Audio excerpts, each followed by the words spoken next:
Hallelujah. सबको जय मसीह की। भाई बहनों को मैं विशाल प्रभु का दास आपका स्वागत करता हूं परमेश्वर की हजूरी में।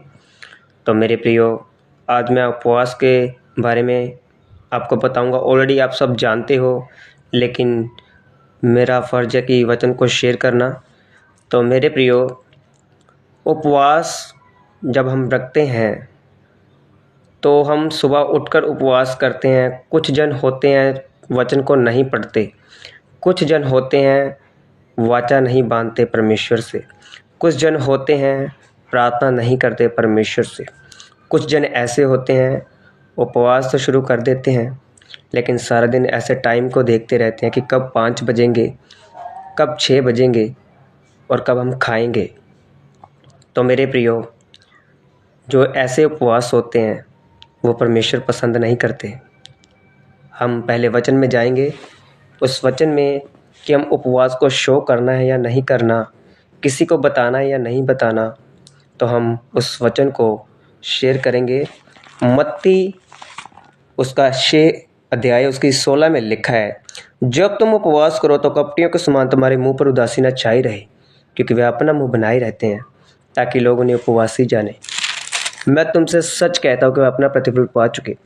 परंतु जब तू उपवास करे तो अपने सर पर तेल मल और मुंह धो, ताकि लोग नहीं परंतु तेरा पिता जो गुप्त में तुझे उपवासी जाने। इस दशा में तेरा पिता जो गुप्त में देखता है तुझे प्रतिफल देगा। आमीन। तो मेरे प्रियो, मत्ती 6 का 16 से लेकर 18 तक परमेश्वर ने हमें आज्ञा दी है, कपटियों के सामने शो नहीं करना अपने उपवास को, उदासी से मुंह नहीं बनाना सारा दिन कि लोग कहें कि क्या तेरा फेस ऐसे आज ग्लो नहीं कर रहा, तेरा फेस ऐसे आज बना हुआ है, तो तुम कहो कि मैंने उपवास रखा है।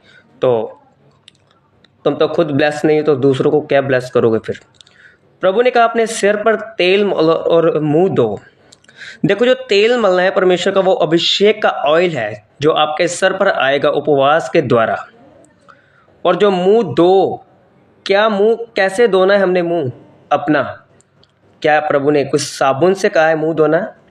नहीं मेरे प्रियो, मुंह धोना कि हम गालियां नहीं निकालनी, उस मुंह का द्वार है ये जो बंद करना है हमने।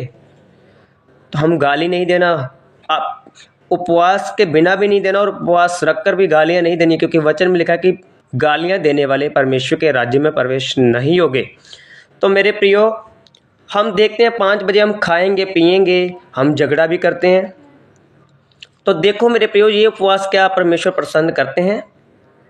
परमेश्वर का वचन ये कहता है कि अगर तेरी लालसा खाने पीने पर लगी है, अगर तू भूखा रहता है सारा दिन, तो क्या तू मेरे लिए उपवास कर रहा है या अपने लिए कर रहा है?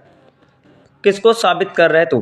परमेश्वर इस उपवास को पसंद नहीं करते, क्योंकि उपवास वो होता है जो सारा दिन परमेश्वर के साथ संगति करना है। कुछ जन ऐसे होते हैं कि उपवास तो रख लेते हैं और काम करना शुरू कर देते हैं, कभी कोई काम करना शुरू कर देते हैं, कभी सो जाएंगे वो, कभी वो सीरियल देखने लगेंगे। तो ऐसे उपवास नहीं है। इससे अच्छा आप उपवास ना रखो, क्योंकि परमेश्वर का उपवास वो है जो हमें मदद मिलती है प्रार्थना में, हमारा रिश्ता परमेश्वर के साथ मजबूत होता है। तो जैसे आजकल हम उपवास रखते हैं, इशाया की पुस्तक में लिखा है 58 की पुस्तक में लिखा है, उसकी 4 आयत में लिखा है, सुनो तुम्हारे उपवास का फल ये होता है कि तुम आपस में लड़ते और झगड़ते और दुष्टता से घूंसे मारते हो। जैसे उपवास तुम आजकल रखते हो उससे तुम्हारी प्रार्थना ऊपर नहीं सुनाई देगी।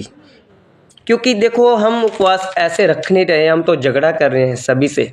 अपनी वाइफ से हस्बैंड झगड़ा कर रहा है, वाइफ हस्बैंड से झगड़ा कर रही है, बच्चे झगड़ा कर रहे हैं। तो क्या ये उपवास आपका चमकेगा?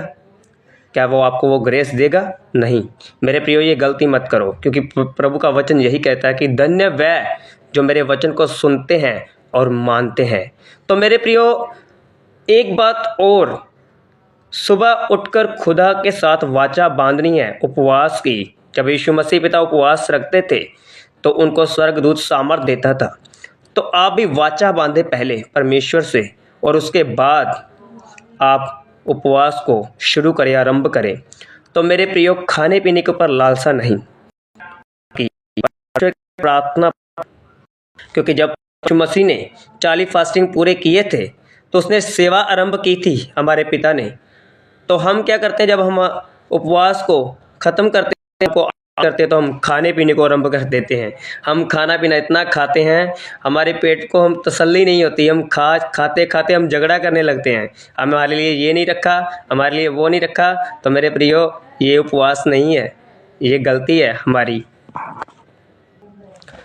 तो इसके बाद मेरे प्रियो, जब सुबह आप उपवास रखो तो अपना खाना ज़रूर बनाओ और किसी दुखी भाई को, कोई सड़क पर हमारा भाई बहन जो बैठा है, जो प्रार्थना कर रहा है, उसके लिए खाना दो। क्योंकि प्रभु ने कहा, अगर तू अपनी रोटी अपने भाई को खिलाएगा तो मैं तेरा उपवास कबूल करूँगा।